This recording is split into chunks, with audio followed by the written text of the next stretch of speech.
1 teaspoon of olive oil a day can transform your health.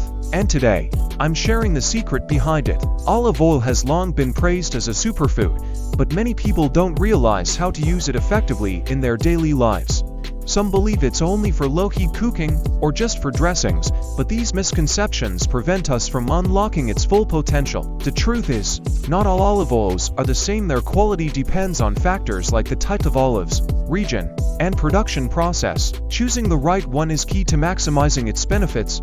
So, what makes olive oil so special? It's loaded with antioxidants that help protect against cell damage and inflammation. It also supports heart health by lowering cholesterol and blood pressure. But the real secret lies in compounds like oleocanthal, which has potent anti-inflammatory properties, and oleic acid, a fatty acid known for its cardiovascular benefits. And here's the best part.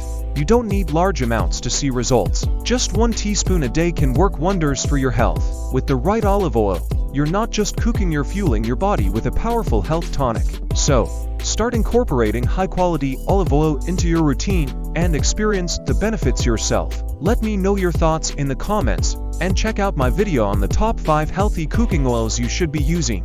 Thanks for watching.